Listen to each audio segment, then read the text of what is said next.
The Square Ball Podcast. Welcome to Propaganda. It's brought to you with Levi Solicitors. There's a 10% discount on your legal fees at levisolicitors.co.uk/the square ball. Until the end of January 2022, you can get 15% off your legal fees for conveyancing instructions. Dan, Michael, and Moscow with you on Propaganda, which is the show where we find out what's been said about Leeds United in the wake of the most recent game, which is the victory at West Ham at the London Stadium. Always been a fan of that ground, haven't you? Not the ground so much. The events in the ground this weekend. Events in the ground this weekend, yes. I mean, the Olympics were all right when they were there, I suppose. Mm-hmm. It was a suitable stadium for that. Yeah, it was probably the high for the venue, wasn't it? It's never going to get any better after that. So the first half of Propaganda is where we look at things from a Leeds perspective. We'll do West Ham in the second half. And we've got some good stuff on the way. There's some good clips, aren't there, Michael? You've done some sterling work. It's got to the point now where people send us things as well, which is really good. So you're doing kind of Michael's work for him, which means he can be even lazier. I will say people only do it when we win. When on the defeats, I'm on my own, trying to find something. It's not very easy, but yeah, weeks like this, loads of angry Cockneys, lovely stuff. Excellent. And one of the overarching themes is that everyone's just ace, and it was great. We're back. Yeah. There was never any problem in the first place. Yeah, lots of people just saying Neil Warnock is a character.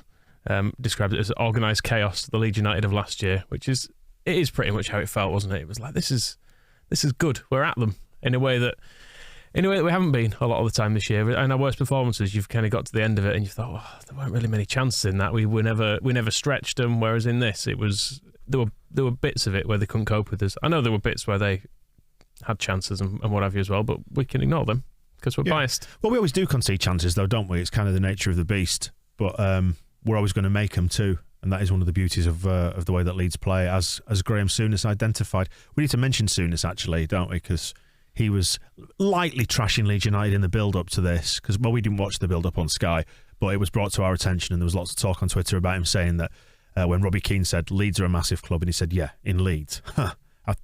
Sort of paraphrasing a bit there, but that was about the thrust of it. But then afterwards he was on about getting a season ticket if he lived in West Yorkshire. Well, Graham's never been to Wakefield because we're big there too. So in your face, Graham. Not to mention Harrogate and York and Dewsbury, big metropolis. You should name some more places in Yorkshire, Michael. Okay, Pontefract, Castleford, Bradford, Hull. I'd say as far as Hull, Scarborough. Oh, Hull. Have you seen the signs, Moscow? The new Welcome to Hull signs. Are they real? I think so. And at the bottom of the signs it says, we might not be perfect, but at least we're not Leeds. I think somebody's been mischievous with those signs, haven't they? I don't think it's an official East Riding Council of Elders initiative. Anyway, we're not here to talk about Hull, are we? We're here to talk about West Ham. And have we overcome a curse here as well? Because it wasn't mentioned by us on the match ball, actually, that we won in London, which is a rare beast. Yeah, and the West Ham curse and the Mike Dean and VAR all had a hand in this game.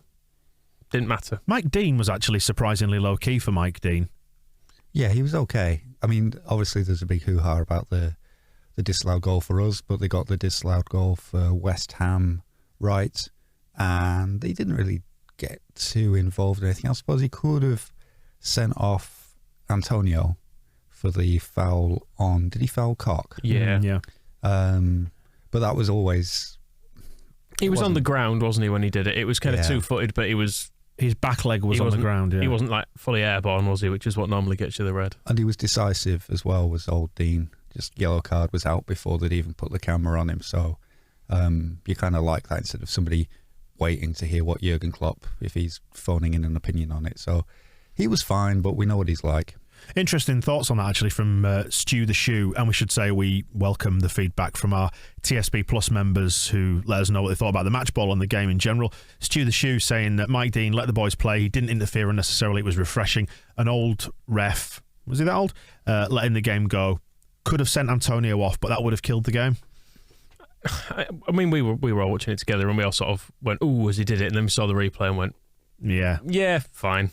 Have a yellow for that, that's all right. Hard yellow. One thing a couple of people did mention, actually, was Peter and Wisconsin Todd, which is something I did mention during the game, but not on the match ball, was their goal from the corner where there was a foul in that as well, which VAR didn't seem to look at, but Diop shoved Cock, he just basically lobbed him on the floor, and then Bowen came in behind and scored. I mean, Bowen was Dallas's man, so whether it made a difference, I don't know. But he Well, very, you can't say, can you? Because you don't know if he'd have got there or not. yeah, but he very clearly does get chucked on the floor. Yeah. And because VAR was it the Brighton Palace game on Friday, the derby that no one cares about, where there was some wrestling. Don't tell me you weren't excited for that all day. I wasn't even aware it was on.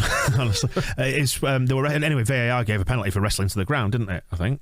Yeah, and if you go back a week to the FA Cup when the Villa goal was disallowed, wasn't it? Because they'd blocked off Cavani about 3 miles away from where the actual fun was happening. Yeah, it took them quite a while to work out what exactly they were disallowing it for. Yeah, well, they got there in the end. They did the job. Yeah, they were working towards disallowing it for something. They went through offside, another offside. Was the ball in the quadrant, everything, and then suddenly, we've got them. But so I kind of welcomed that didn't happen with this goal. I just don't welcome it going in against Leeds. But we know what we're like from corners. It's almost acceptable now. It's just put it in, and you every time that another team doesn't score against us from a corner, I almost celebrate it a little bit. It's like it feels like a big achievement. It's like a thick child passing a maths test or something. Well done. Why did you gesticulate towards Michael then? He's here. He's available. I do sometimes cheat on the kids' maths homework. I ask Google to do some of the more difficult sums. If you are teaching the Normanton twins, then bear this in mind. Although now they've heard me do it, they sometimes do it themselves, which is a bit sneaky of them. So where were we anyway? On VAR, though, a few people did say as well that he wasn't offside because of, I think people were not looking at where the goalkeeper was. Everyone assumes that the goalkeeper was on the line and it's just the last defender, but it's not. Obviously, it's two players. Yeah, for the Rodrigo goal. Yeah, well, not the click goal, but yeah. A few people got in touch about it, but yeah, it's one of those ones that morally it's not offside. And I think if Bielsa was in charge of VAR, because this was the one time he's really got cross about this, wasn't it? Very good VAR. Yeah. Roger picked up actually in the comments. He said, "Did he applaud it sarcastically?" He did. Yeah, massively. Muy bueno, very good, well done. You've done your job. Yeah. And then he just had a little crouch to himself and just went. Starts just waving his arms about like, probably you need to move on. I think he was having a word with himself at that point. Let go. It should have been a goal, but it's fine. It's fine. Almost you'd consider booking him for dissent, but he's too cute. He didn't get anyone's face either, did he? Yeah. Like Klopp would have been full spit in the linesman's face, wouldn't he, at that? And the thing with Rodrigo's intervention on that goal, if he'd been over the line, it would have been fine. If he'd been an inch to the left, it would have been fine. But it's the definition of the interfering with play rule is if the ball touches you, you're interfered. It's hard to argue otherwise, isn't it? Like about your intervention, even if it made no material difference to the outcome. Yeah, it's just that it's unfortunately the way it is. But it's the rewind to last week when you're going like, well, how can you say Bowen? Well, Bowen was, I think, ruled not involved because even though he was trying to tackle Meslier face first, or boot to face, he failed. He didn't get a touch on it. So by screwing up, he got away with it. Whereas Rodrigo in this instance, the only thing you could say about Rodrigo is maybe don't whinge, because he was having a little bit of a strop because the ball hadn't been passed to him. He was standing on the goal line, having a Mardy moment when the ball hit him. So it's maybe and the ball actually to click was perfect. Yeah, yes, it was absolutely the right ball. I was going to say that deserves some praise in itself. Rafinha's ball, because he actually looked up. I mean, how many times have we seen people in years gone by get to the byline and just cut it back and hope for the best, and maybe it doesn't quite work? But he absolutely pinpointed that one. Those players were Jimmy Kebby, though, weren't they? Yeah, I think Rafinha's got a little bit more about him, especially with that, and then also the pass to Jackie Harrison for his third goal. Yeah, he Pablo'd it.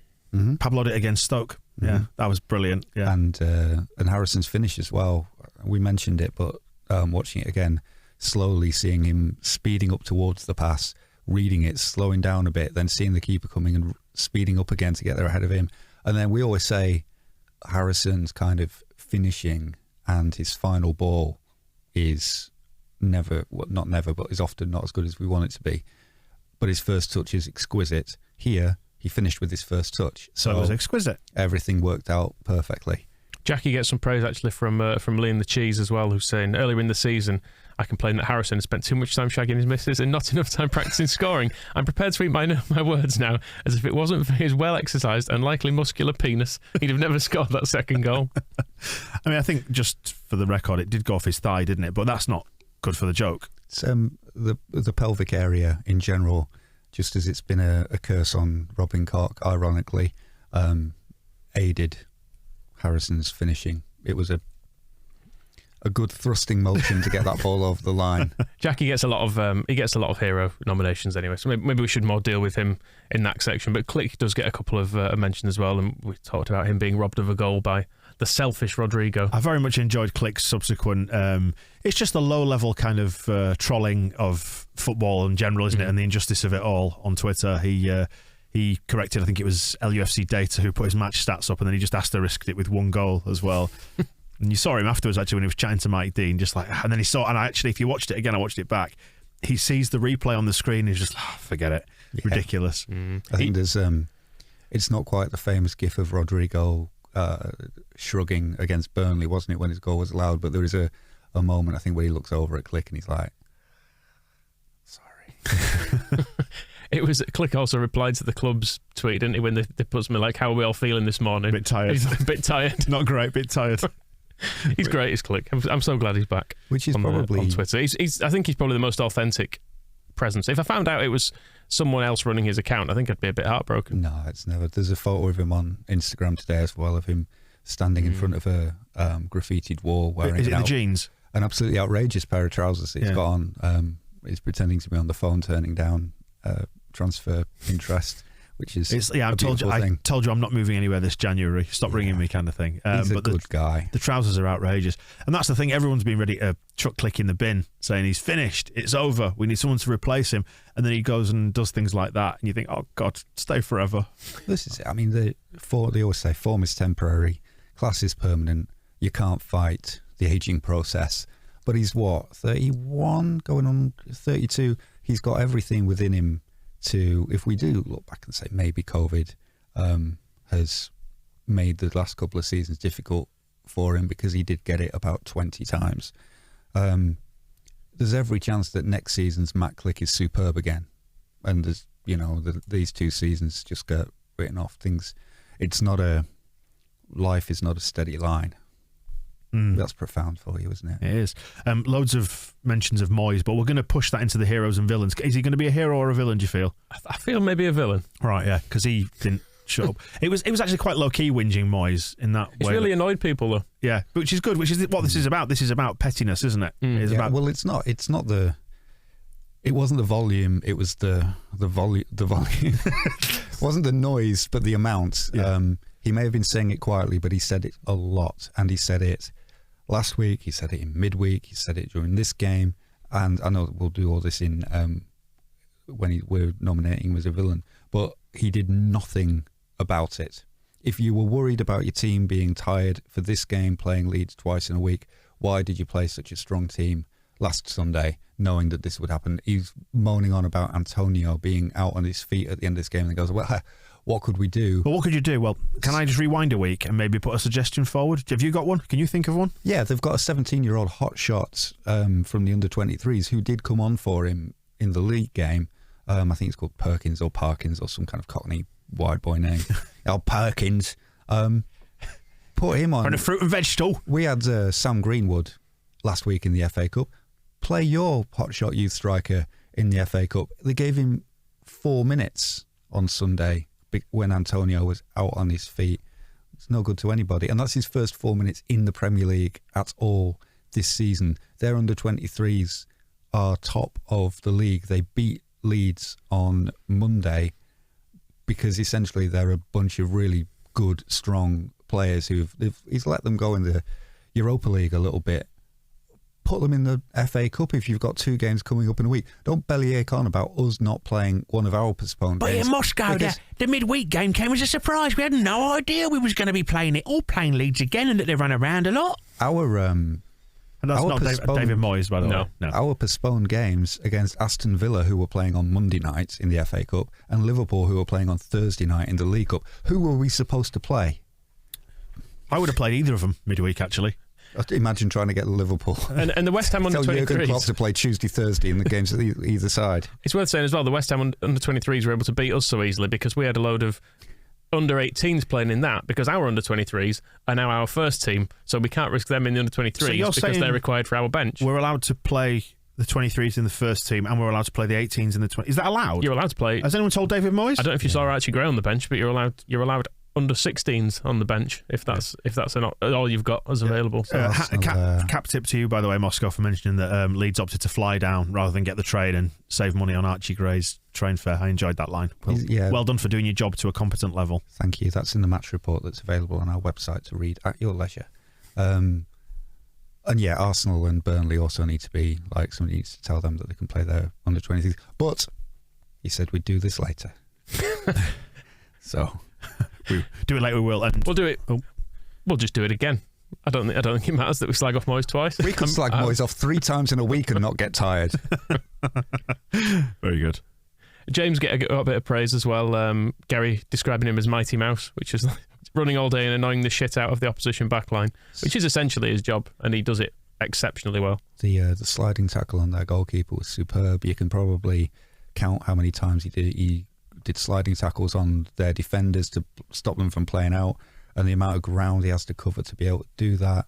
I'm really warming to him in the sense that I don't care if he never scores or gets an assist in his entire life. If he can just keep doing that whenever we need to. And it's the solution to the striker crisis that's kind of wasn't looked for. Is there was a lot of no, it's going to be Daniel James up front, but just stick a real tigerish midfielder defender thing in the number 9 slot and let Rafinha take care of setting up Harrison to score the goals. Why did it work this time? Because it hasn't before. I think I've got an answer to this. I saw it in some form of analysis, but it was suggested that basically West Ham got suckered into playing our game and the game got stretched. Like it was the chaos, wasn't it, of that Declan Rice identified in his post-match, and maybe it just gave us the space to play in, and because they are all big lumps at the back, sticking it in behind them for Daniel James to run onto, maybe that worked. I don't know. I mean, they did, speaking of the big lumps, from it's not included in the clips, but from listening to West Ham fans, I did learn that they paid £22 million for Diop, which is quite striking. Money well spent. Which, when you compare to, what did we pay for Strauch? About £500,000 or something, who looked absolutely class, having not played in weeks. Before you move on, Strauch, I was just going to say on James, I don't know if it's not worked. It's not worked in terms of goals so much, but the way that this result following on from Burnley has kind of lifted the league mood. If you take out, and I know we can't, but take out the 7-0 at City, which was just bizarre, and one of those times when things blow up for us for no reason. And bearing in mind they've won 12 on the trot now. Yeah, they're pretty good at what they do. And then Arsenal, where we were, it was an absolute... We shouldn't have played, given now we know about Arsenal. Arsenal would have called that game off. We'll probably get the points because Arsenal will have to just drop out of the league at some point, won't they? If you take those out, before then, Chelsea, I think Dan James start up front for us there, but Chelsea, as Bielsa said, best performance of the season. We were not robbed, but we gave away the stupid goals and the last minute penalty that denied us a result. And then before that, the Brentford 2-2, we beat Palace 1-0, 0-0 at Brighton, and then we lost at Tottenham, wasn't great. But since... First half at Tottenham was good. Yeah, we were all right. Yeah, I think that's kind of my point, is Southampton is obviously the nadir when we did have James up front, and that was the one that really stank the whole place out. Since then, there's only the Tottenham defeat and then the Manchester City and Arsenal kind of just freaks that have been completely terrible. We've been trending, just slowly improving, even as the injury situation has not been getting better, it's arguably getting worse. And it needs, you need the positivity of a win against West Ham after a win against Burnley to look back at those games and go, were they actually as bad as we remember them? Have things as been failing completely as we think, when, we should have think how different things would have been if we'd got that draw at Chelsea when Gelhardt came on. So there's just been a wider stressful context this year because we've always been in the bottom 4 or 5, and it has always looked a bit edgy because there's always been, well, if Burnley win their games in hand, they're going to they could overtake us, and if Newcastle are surely going to improve and they start signing all these players, and as it is, Burnley have stopped playing games and Newcastle have just seems to refuse to get any points. So have you seen, by the way, helping us out massively. With Newcastle, Eddie Howe's now had as many games as Steve Bruce had. 1 win. And they're not in any way noticeably better. they've just spent money on Trippier and Wood. Yeah, it's good. So before the West Ham game has made it really clear, but in the days leading up to it, I was looking at the table and the results that the other teams had got, especially when it was the 1-1 on Saturday, and I decided at that point that the 4 teams who were below us then will finish below us at the end of the season, and Everton will join them. And then Everton did join them. It was before that game had been played that I was thinking this, and then they dropped down. But I think, curses aside and tempting fate and all that, the way that all those teams below us aren't getting any better, and the way that we've kind of, when you look back at the last couple of months, we've done really well to avoid getting dragged into all that. That's where the kind of the good aspects of what we've been doing has had an impact. It's been just about enough on the basis that the ones below us are terrible. Yeah. I think that's what sort of fuels that anxiety, isn't it? Is that you think we might have improved a little bit, but it's never enough compared to last season. And it must be said, Everton have done really well to muscle in on that team's worse than us section, because it looked closed off from them at one point. We only ever see our own world, don't we? And we only ever see how we're performing, and you automatically assume that Burnley are going to go on a 10-game winning streak despite having only won one game all season and been awful and sold the best striker. And that's it. And with the daylight now that we've, it's almost, you can look at the league table quite calmly without panicking anymore, and you realise that we're 9 points away from Norwich in 18th, and we're 9 points away from Wolves in 8th, and we played the same number of games as Wolves. We have a game in hand on Norwich, but Wolves and then Scum, who are a point ahead of them in the Conference League places, played 20. Wolves also played 20, 9 and 10 points ahead of us. It's the same gap to relegation. I think we're starting to make clear that our actual place in the league is in that group from like 10th to 15th, where the number of points that's separating them is minimal, and the differences in performances are difficult to ascertain. Like, we've lost 8 games this season. Aston Villa have lost 11. Yeah. Brentford have lost 10. And then Brighton, who were 9th, have only lost 4. So it's kind of... But you look at Arsenal and West Ham, and West Ham have lost 7 in 4th. Arsenal have lost 7. It's mad, isn't it? Yeah. We've actually lost 8 games. But we're getting into that position, the part of the table where we should be, which is kind of the lower end of the middle third, if that makes sense. Or if you want to do it as quarters, we're in the third quarter, which where did we finish last season was 9th, so that's like one place above the third quarter of the league, isn't it? If you divide it into 4s. You know what I mean? Just for our... I hope we've got a maths teacher listening or watching. Just for our rightful place in the world. And when the target, after promotion was finished 17th twice, so it's kind of, we're starting to get to that feeling of this. We're in that group rather than that might group. Be okay. Yeah. It should be now, I think.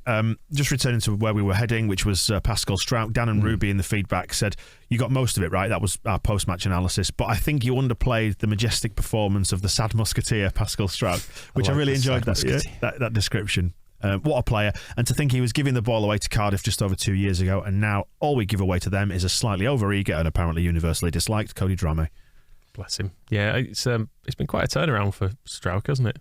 I know it was after the when we spoke to Angus Kinnear in the West Stand after we won the championship, wasn't it? He was saying how everyone really highly, massively rates Strouk, and we'd barely really seen him at that point. He played a couple of games at the end of the promotion season, hasn't he? I can't remember how we got into talking about it. I'm pretty sure it wasn't on the podcast, but he was like saying, Bielsa thinks he's one of the best. Yeah, he's like one of the best we've got. And it's like, okay. we were kind of like, oh, interesting, yeah. But it's in that same way that when Bielsa came in, he went, I will make Cooper and Dallas and Phillips the best players in the championship, and he did. He's quite a hard one to praise, and it was quite funny listening to Bielsa kind of struggle to talk about him after the West Ham game as well, because he said he shows what he always shows whenever he plays, because he's brilliant. He didn't say because he's brilliant, but he's like, Stroik, whenever he plays, that's what he's like. And then there was another question about how well he done, and he started talking about how when players come back from injuries, it's more difficult for an attacking player to get their form back and start showing what they do, because they've got to be creative and there's some more things they've got to do. Proactively influence the game rather than be a defender and reactively influence it. Yeah, when he says when a defender comes back from injury, they don't have to do it. They just have to stop somebody, so just go in and he's fine. Like, it's the faintest of praise, but I think it's backed up by the genuine depth appreciation for Struijk, and it's straight back in. And does Llorente stick to shouting at television for the next game? That was good. I enjoyed that as well. Just some other body parts that were picked out. Yelder we mentioned on the match ball. Jerry Muck says, apart from the fantastic performance, hasn't Yelder got a massive chin? No, a magnificent chin. Sorry, definitely magnificent. I commented on his very high cheekbones as well. He's blessed by Nordic genes. That's the thing, isn't he? And yeah, he just he's got superhero looks. He could easily don a cape, I think. Yeah, I think him, Charlie Creswell, and Pascal Struijk, we have a handsome future at centre back. Do we need to move to a back three just so we can fit them all in the team? Mm-hmm. Seems sensible. For sexy reasons. My arse crack came in for some attention as well. If you happen to see the live stream or you've watched the video, I was well, Moscow's vomiting. I stood up in celebration and a little bit of Builder's bum poked out. That was all. Lovely. I'd been sat down and haunched over the mic. The videos on YouTube got mixed up. The version I was watching, I heard David Attenborough started commentating on a mating ritual. It was Aveen McGinty who picked out my ass crack. So thank you for that. They've given you the pronunciation there as well. Yeah, they did that for you. Yeah. And also, Tom Cole did pick out as well that he should go into the kitchen on 80 minutes, the equivalent of your dad leaving Ellen Road after 80 minutes. It should be said, I did go into the kitchen in here because we were all watching in the studio and I found it too stressful to watch the last 10 minutes or so. So I just went and made myself a cup of tea and then sat in the kitchen. But I did watch it on my phone. I just needed, like I said on the match ball, I just needed to be in my own private hell for that. It's not football you hate, it's us. Yeah, I didn't want to, like I said, expose you to my own misery. Instead, you exposed YouTube to your backside. And YouTube was grateful. As unwelcome as Rodrigo's on the line. We'll be demonetised for this, broadcasting such filth. And a little bit of love for Lewis Bate as well. And I think universally the Leeds United fan base kind of felt a bit sorry for him getting yanked, having come on as a sub and seeing his teenage frustration on the bench.